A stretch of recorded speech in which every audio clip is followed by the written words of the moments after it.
الحمدللہ رب العالمین والصلاة والسلام علی خاتم النبیین اما بعد فاعوذ باللہ من الشیطان الرجیم بسم اللہ الرحمن الرحیم۔ ناظرین، آج کا ہمارا درس شریعت احکام زکوٰۃ کے متعلق ایک اہم مسئلے کے بارے میں صراحت کرنا ہے۔ مسئلہ یہ ہے کہ کیا اموال زکوٰۃ سے، زکوٰۃ کے مال سے مسجد و مدرسہ کی تعمیر و ترقی کے اندر اس کو صرف کیا جا سکتا ہے، ان کو استعمال کیا جا سکتا ہے؟ تو شرعی اعتبار سے زکوٰۃ کا مال مسجد اور مدرسہ یا جو بھی نیک کام ہے، جس طرح کہ اسی طرح ہاسپٹلز وغیرہ بنانا یا یتیم خانے بنوانا، اس طرح کے کاموں کے اندر زکوٰۃ کا جو مال ہے وہ ڈائریکٹلی استعمال نہیں ہو سکتا کہ زکوٰۃ لی اور مسجد کے لیے جگہ خرید لی یا مسجد کی تعمیر کے اندر جو ہے نا وہ اس کو استعمال کر لیا۔ تعمیر اور ترقی یعنی تعمیراتی معاملات کے اندر بھی اس کو استعمال نہیں کر سکتے، اور اس کی ترقی کے اندر یعنی زکوٰۃ سے تنخواہیں دینا، بجلی وغیرہ کا بل دینا،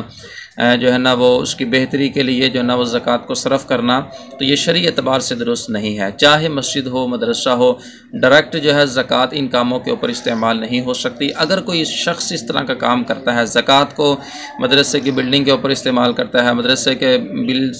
بل وغیرہ دینے کے لیے استعمال کرتا ہے، جو مدرسے میں پڑھانے والے اساتذہ ہیں اگر وہ مستحق نہیں ہیں تو ان کی تنخواہوں کے اوپر جو ہے نا وہ زکوٰۃ کو صرف کیا جاتا ہے، تو ایسی صورت کے اندر زکوٰۃ ادا نہیں ہوگی، زکوٰۃ دوبارہ دینی پڑے گی، کیونکہ زکوٰۃ کے اندر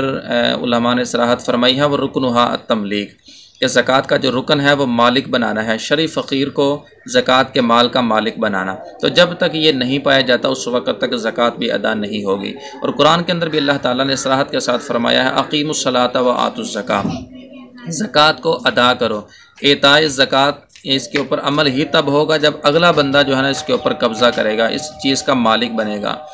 تو جب اس نے اگلے بندے کو مالک بنایا ہی نہیں ہے تو اعطاء زکوٰۃ کے اوپر عمل بھی جو ہے نا وہ ثابت نہ ہو سکا، تو لہٰذا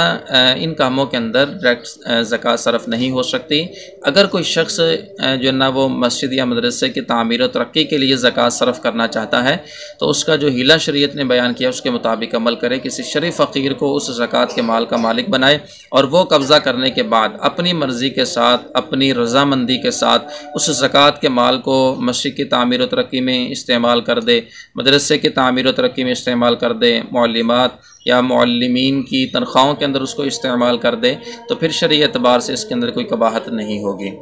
بصورت دیگر غیر مستحق کے اوپر ڈائریکٹ زکوٰۃ صرف کرنے کی صورت میں زکوٰۃ ادا نہیں ہوتی، اور جو دینے والا شخص ہوتا ہے وہ بھی گناہ گار ہوتا ہے، کیونکہ اس نے اللہ تعالیٰ کے حکم کے مطابق عمل نہیں کیا۔ اللہ تعالیٰ کے حکم کی